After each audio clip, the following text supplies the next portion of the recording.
आज वीडियो में जानने वाले हैं वैदिक संस्कृति काल से जुड़े महत्वपूर्ण प्रश्न को आज डिस्कशन करने वाले हैं। तो वीडियो को लास्ट तक ज़रूर देखिएगा। तो चलिए शुरू करते हैं। हमारा फर्स्ट क्वेश्चन है पूर्व वैदिक या ऋग वैदिक संस्कृति काल किसे माना जाता है। ऑप्शन फर्स्ट 1500 ईसा पूर्व से 1000 ईसा पूर्व। ऑप्शन बी 600 ईसा पूर्व से 600 ईस्वी। ऑप्शन सी 1000 ईसा पूर्व से 600 ईसा पूर्व और डी इनमें से कोई नहीं। तो पूर्व वैदिक काल किसे माना जाता है, तो ऑप्शन नंबर फर्स्ट हो जाएगा 1500 ईसा पूर्व से 1000 ईसा पूर्व। क्वेश्चन नंबर सेकंड है उत्तर वैदिक संस्कृति काल किसे माना जाता है। उत्तर वैदिक संस्कृति काल किसे माना जाता है। ऑप्शन ए है 1500 ईसा पूर्व से 1000 ईसा पूर्व। ऑप्शन बी है 1000 ईसा पूर्व से 600 ईस्वी। ऑप्शन सी है 600 ईसा पूर्व से 600 ईस्वी और डी है इनमें से कोई नहीं। तो इसका आंसर हो जाएगा 1000 ईसा पूर्व से 600 ईसा पूर्व, ऑप्शन नंबर बी। अगला क्वेश्चन है क्वेश्चन नंबर 3 आर्य शब्द का शाब्दिक अर्थ है। आर्य शब्द का शाब्दिक अर्थ क्या है। ऑप्शन ए है वीर या योद्धा। ऑप्शन बी अज्ञानकता या पुरोहित। ऑप्शन सी श्रेष्ठ या कुलीन। ऑप्शन डी विधानु। तो इसका आंसर हो जाएगा ऑप्शन नंबर सी श्रेष्ठ या कुलीन। अगला क्वेश्चन है इनमें से किस फसल का ज्ञान वैदिक काल के लोगों को नहीं था। तो ऑप्शन ए है जौ का, बी है गेहूँ, सी है चावल और डी है तंबाकू। तो इसमें वैदिक काल के लोगों को तंबाकू फसल का ज्ञान नहीं था। क्वेश्चन नंबर 5 उत्तर वैदिक काल के वेद विरोधी और ब्राह्मण विरोधी धार्मिक अध्यापक को किस नाम से जाना जाता था। ऑप्शन ए है यजमान, बी है श्रमण, सी है अथर्ववन और डी है श्रेष्ठिन। तो इसका आंसर हो जाएगा 5 का आंसर हो जाएगा ऑप्शन नंबर बी श्रमण। ऑप्शन नंबर बी श्रमण। अगला क्वेश्चन है वैदिक गणित का महत्वपूर्ण अंग है। वैदिक गणित का महत्वपूर्ण अंग है।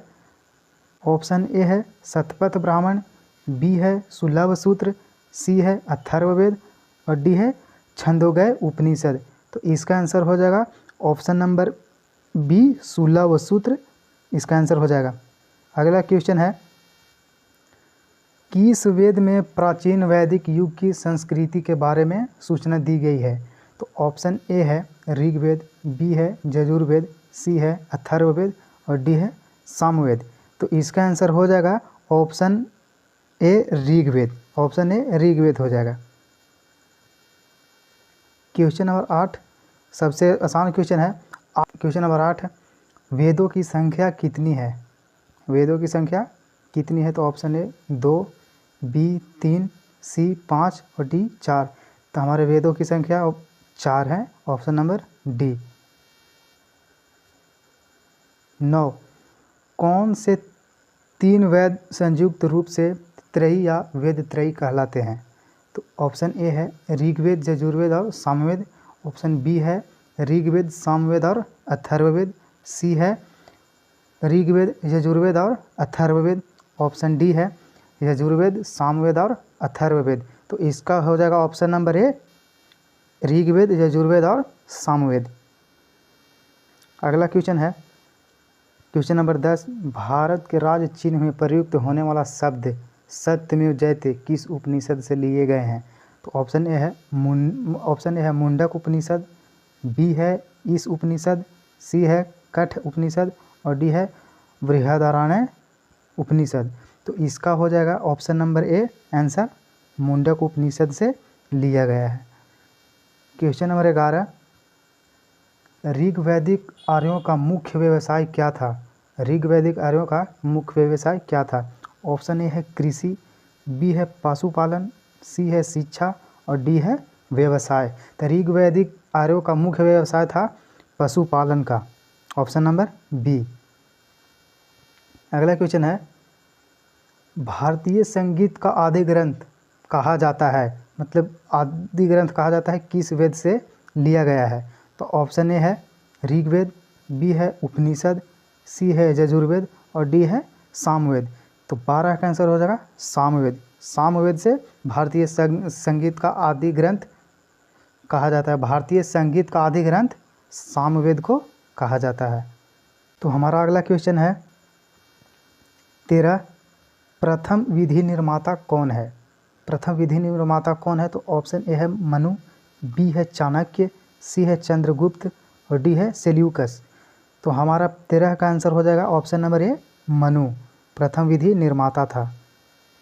क्वेश्चन नंबर 14, कृष्ण भक्ति का प्रथम और प्रधान ग्रंथ है, मतलब कृष्ण भक्ति का प्रथम प्रधान ग्रंथ कौन है? तो ऑप्शन ए है महाभारत, बी गीत गोविंद, सी है श्रीमद् भागवत गीता और डी इनमें से कोई नहीं। तो इसका आंसर हो जाएगा हमारा श्रीमद् भागवत गीता, कृष्ण भक्ति का प्रथम प्रधान ग्रंथ है। ऑप्शन क्वेश्चन नंबर है 15, ऋग्वेद में संपत्ति का प्रमुख रूप क्या है? ऋग्वेद में संपत्ति का प्रमुख क्या है? तो ऑप्शन ए है गोधन, बी है ए और बी दोनों, ये ऑप्शन नहीं है, और सी है भूमि और डी में से कोई नहीं। तो इसका हमारा आंसर हो जाएगा ऑप्शन नंबर ए गोधन। अगला क्वेश्चन है क्वेश्चन नंबर 16, ऋग्वेद के किस मंडल में शूद्र का उल्लेख पहली बार मिलता है? शूद्र का उल्लेख ऋग्वेद में पहली बार कहाँ मिलता है? तो ऑप्शन ए है 7वें, बी है 8वें, सी है 9वें और डी है 10वें। तो इसका ऋग्वेद शूद्र उल्लेख का पहली बार 9वें मंडल में मिलता है। तो ऑप्शन नंबर सी इसका आंसर हो जाएगा। क्वेश्चन है 17 नंबर क्वेश्चन, पुराणों की संख्या कितनी है? तो ऑप्शन ए है 18, बी है 19, सी है 20 और डी है 21। तो ये हमारे पुराणों की संख्या 18 है। अगला क्वेश्चन है क्वेश्चन नंबर 18, वैदिक धर्म का मुख्य लक्षण इनमें से किसकी उपासना था? वैदिक धर्म का मुख्य लक्षण इनमें से किसका उपासना था?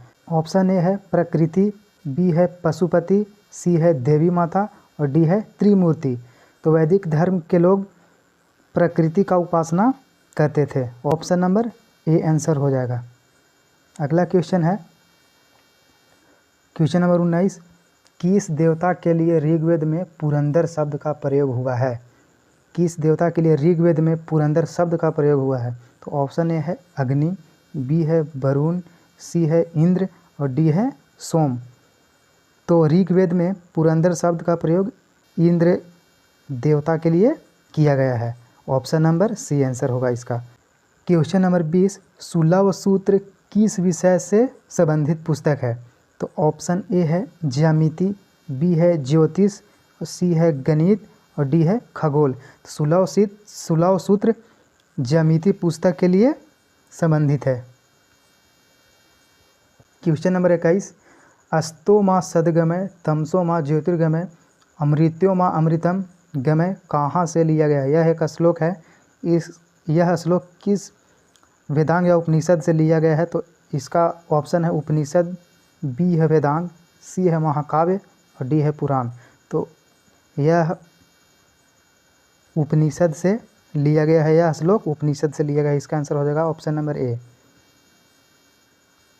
क्वेश्चन नंबर 22, वैशेषिक दर्शन के प्रतिपादक हैं। वैशेषिक दर्शन के प्रतिपादक कौन हैं? ऑप्शन ए कपिल, बी उल्लकनद, सी ऑप्शन सी है अक्षपाद गौतम और डी है पतंजलि। 22 का आंसर हो जाएगा ऑप्शन नंबर बी उल्लकनद। क्वेश्चन नंबर 23,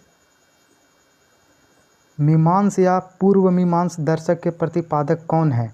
तो ऑप्शन ए है जैमिनी, बी है बादरायण, सी है कपिल और डी है महावीर। तो इसका आंसर हो जाएगा 23 का जैमिनी, ऑप्शन नंबर ए। अगला क्वेश्चन है, वेदांत या उत्तर मीमांस दर्शन के प्रतिपादक हैं। ए है जैमिनी, बी है बादरायण, सी है बुद्धर और डी है गौतम। तो 24 का आंसर हो जाएगा option number B Badarayana, option number B. अगला क्वेश्चन है, ऋग्वेद का कौन सा मंडल पूर्णतः सोम का समर्पित है? ऋग्वेद का कौन सा मंडल पूर्णतः सोम को समर्पित है? तो ऑप्शन ए है 7वां मंडल, बी है 8वां मंडल, सी है 9वां मंडल और डी है 10वां मंडल। तो ऋग्वेद का सोम समर्पित पूर्णतः रूप से 9वां मंडल का है, तो इसको हो जाएगा ऑप्शन नंबर सी। अगला क्वेश्चन है क्वेश्चन नंबर 26। प्रसिद्ध 10 राजाओं का युद्ध दासराज युद्ध के किस नदी के तट पर लड़ा गया? ऑप्शन ए है गंगा, बी है ब्रह्मपुत्र, सी है कावेरी और डी है पुरस्नी। तो इसका आंसर होगा 26 का ऑप्शन नंबर डी पुरस्नी। पुरस्नी नदी के किनारे लड़ा गया। अगला क्वेश्चन है 27। धर्मशास्त्र में भूराजस्व की दर क्या है? तो ऑप्शन ए है ए 1/3, बी है 1/4, सी है 1/6 और डी है 1/8। तो इसका आंसर हो जाएगा ऑप्शन नंबर सी 1/6। अगला क्वेश्चन है क्वेश्चन नंबर 28। 800 ईसा पूर्व से 600 ईसा पूर्व का काल किस युग से जुड़ा है? यह काल किस युग से जुड़ा है? तो ऑप्शन ए है ब्राह्मण युग से, बी है रामायण युग, सी है सूत्र युग और डी है महाभारत युग। तो इसका आंसर हो जाएगा ऑप्शन नंबर डी महाभारत युग से जुड़ा हुआ है। Question number 29। किस काल में अछूत की अवधारणा स्पष्ट रूप से उदय हुई थी? ऑप्शन ए है ऋग वैदिक काल से, बी है उत्तर गुप्त काल में, सी है उत्तर वैदिक काल में और डी है धर्मशास्त्र काल में। तो ऑप्शन नंबर इसका आंसर होगा डी धर्मशास्त्र काल में। अगला क्वेश्चन है क्वेश्चन नंबर 30। गायत्री मंत्र जो देवी सवितु को संबोधित करता है वह किस पुस्तक में मिलता है? तो ऑप्शन ए है ऋग्वेद, बी है उपनिषद, सी है यजुर्वेद और डी है भागवत गीता। इसका आंसर हो जाएगा ऑप्शन नंबर ए ऋग्वेद। अगला क्वेश्चन 31। न्याय दर्शन को प्रचारित किया था? न्याय दर्शन को किसने प्रचारित किया था? तो ए है चरवाक, बी है गौतम, सी है कपिल ने और डी है जैमिनी ने। तो 31 का आंसर हो जाएगा न्याय दर्शन को प्रचारित गौतम ने किया था, ऑप्शन नंबर बी। अगला क्वेश्चन है ऑप्शन ए है स्वर्ण आभूषण, बी है गौतम के बी है फिर से बोल पाता हूँ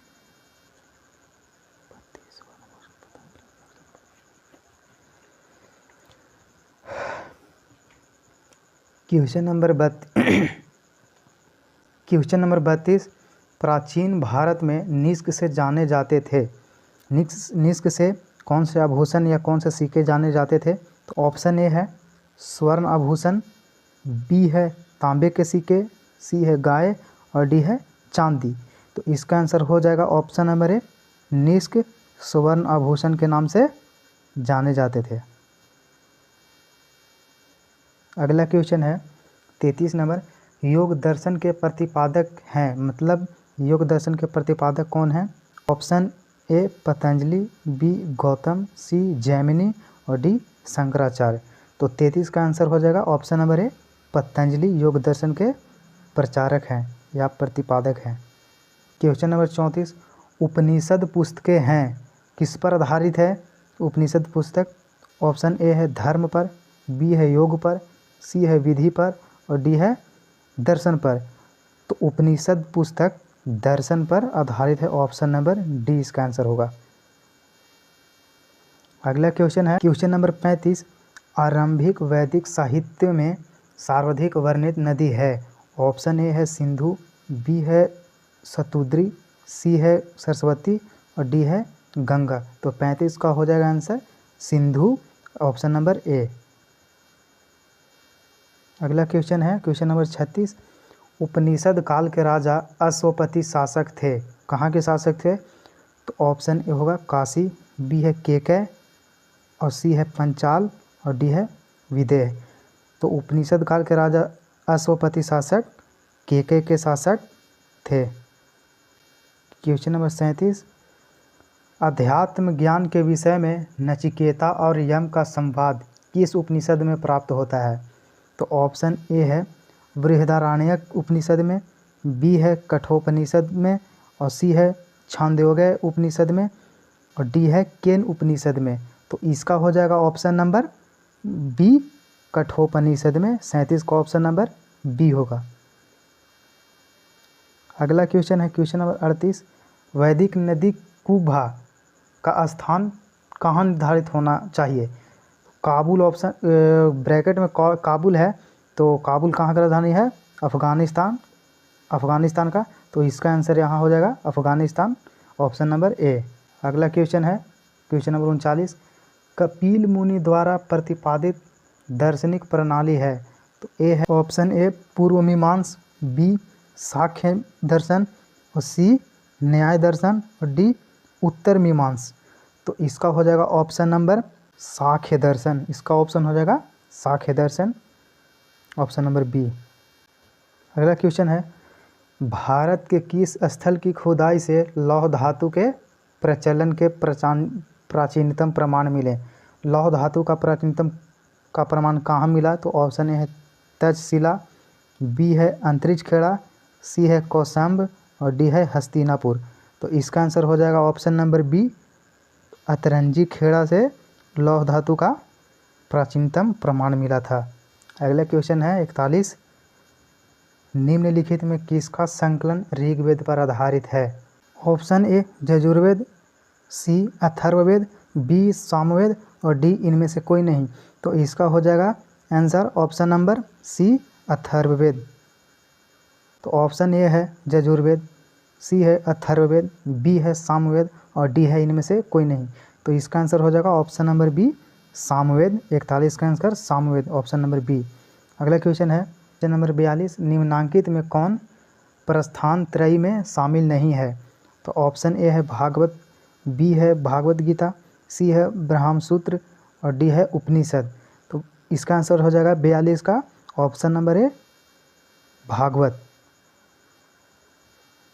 अगला क्वेश्चन है कर्म का सिद्धांत संबंधित है? कर्म का सिद्धांत किससे संबंधित है? ऑप्शन ए है न्याय से, बी है मीमांसा से, सी है वेदांत से, और डी है वैशेषिक से। तो इसका आंसर हो जाएगा ऑप्शन नंबर बी मीमांसा से। कर्म का सिद्धांत मीमांसा से है। अगला क्वेश्चन है चरक संहिता नामक पुस्तक किस विषय से संबंधित है? चरक संहिता पुस्तक किस विषय से संबंधित है? ऑप्शन ए है अर्थशास्त्र, बी है राजनीति, सी है चिकित्सा, और डी है धर्म। तो चरक संहिता नामक पुस्तक संबंधित है चिकित्सा से, option number C. Question number 45। वैदिक युगीन सभा। वैदिक युगीन सभा, तो ऑप्शन ए है गांव के व्यावसायिक लोगों की संस्था थी, राजा दरबार होता था, और सी है मंत्री परिषद थी, और डी है राज्य के समस्त लोगों की एक राष्ट्रीय सभा थी। वैदिक युगीन एक सभा थी जिससे राज्य के समस्त लोग की एक राष्ट्रीय सभा थी, ऑप्शन डी है इसका answer, option number D. Question number 46। वैदिक युग में प्रचलित लोकप्रिय शासन प्रणाली थी? तो ऑप्शन ए है निरंकुश, बी है गणतंत्र, और सी है प्रजातंत्र, और डी है वंशानुगत राजतंत्र। तो इसका हो जाएगा ऑप्शन नंबर बी गणतंत्र। वैदिक युग में गणतंत्र थी, गणतंत्र लोक प्रणाली था। अगला क्वेश्चन है सबसे प्राचीन वेद कौन सा है? तो सबसे प्राचीन वेद कौन सा है? ए है ऋग्वेद, बी है यजुर्वेद, और सी है सामवेद, और डी है अथर्ववेद। तो इसका हो जाएगा ऑप्शन नंबर ए ऋग्वेद सबसे प्राचीन वेद है। अगला क्वेश्चन है क्वेश्चन नंबर 48। निम्नलिखित में से कौन भारतीय दर्शन की आरंभिक विचारधारा है? ऑप्शन ए है सांख्य, और बी है वैशेषिक, सी है मीमांसा, और डी है योग। तो 48 का आंसर हो जाएगा ऑप्शन नंबर ए सांख्य का। Question number 49। सांख्य, योग, न्याय, वैशेषिक, मीमांसा एवं वेदांत इन 6 भिन्न भारतीय दर्शनों के स्पष्ट रूप से अभिव्यक्तित हुई। तो ऑप्शन ए है वैदिक युग में, बी है कुषाण युग में, सी है मौर्य युग में और डी है गुप्त युग में। तो इसका आंसर हो जाएगा ऑप्शन नंबर बी, कुषाण युग में। अगला क्वेश्चन है और लास्ट क्वेश्चन है, किस वेद में जादुई माया और वशीकरण यानी मैजिकल चार्म्स एंड स्पेल्स का वर्णन है? तो ऑप्शन ए है ऋग्वेद, बी है सामवेद, सी है यजुर्वेद और डी है अथर्ववेद। तो 50 का आंसर हो जाएगा ऑप्शन नंबर डी, अथर्ववेद। इस वेद में जादुई और वशीकरण का वर्णन है। तो आज के लिए इतना ही।